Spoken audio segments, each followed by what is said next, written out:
In 2004, a presidential candidate in the US named Howard Dean began using the internet to call for rallies. Siyempre, the Filipinos were already in front because in 2000 we were using our cell phones to call people to go out to protest rallies.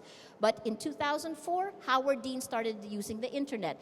And then in 2007, how many of you were aware of the Malaysian elections?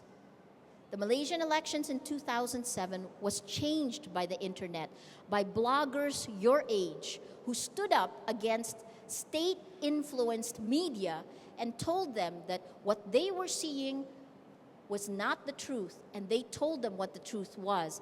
It helped force the resignation of its Prime Minister, Abdullah Badawi, and helped the rise of a man who's gone through many ups and downs, Anwar Ibrahim. So the 2007 elections in Malaysia was critical for the internet, but nothing beats shows you the internet's development more than Barack Obama in the United States. Take a look at this. This is the first time globally that new media did it, and every politician in every other country is using it.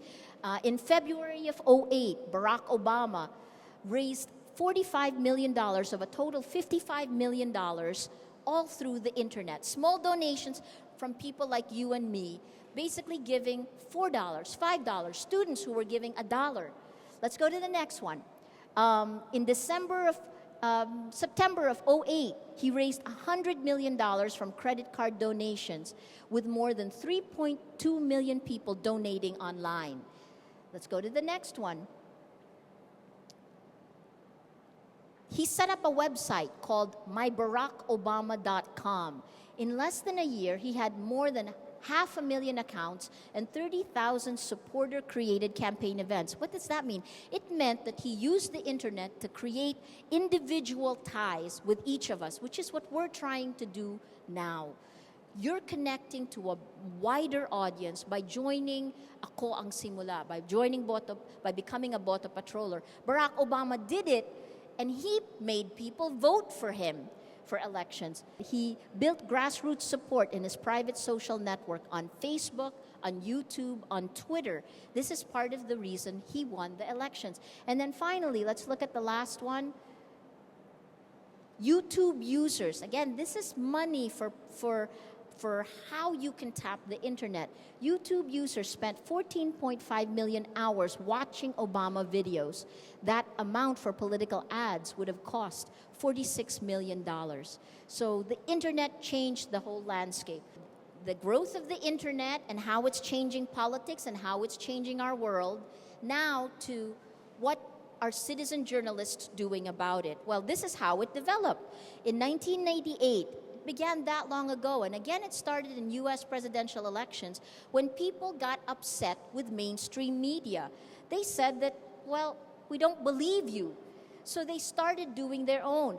A decade later, in 1998, the WTO, the World Trade Organization in Seattle, had a backlash, and the first independent media center was formed. And then finally, the real big change in citizen journalism happened in Asia, in South Korea. A site called, when you guys get to an internet, check this out, omynews.com. It was set up by an investigative journalist named Oh Yun-ho, and his slogan is, "Every citizen is a reporter." 50 professional journalists working together with more than 400,000 citizen journalists daily. And daily, they came up with 150,000 to 200,000 articles that you can read on the web. So this was one of the best models that came out in 2000. Then finally, citizen journalism moved to television. That was citizen journalism on TV with a man named former Vice President of the US, Al Gore, who then created something called Current TV. It's based in San Francisco, and recently, just to show you the dangers of citizen journalism, 2 of its journalists were captured in North Korea. You guys aware of this in the news?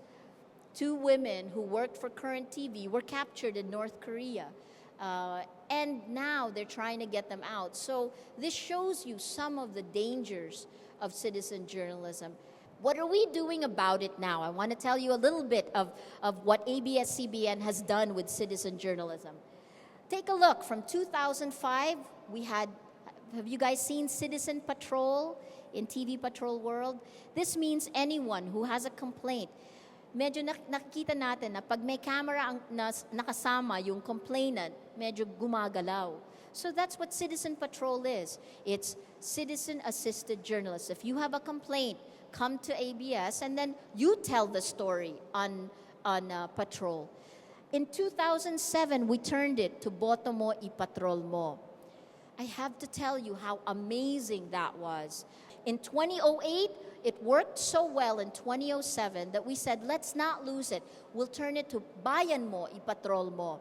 And the number of citizen journalists, again, were great during that time. And then finally this year, we turned it to Ako ang Simula.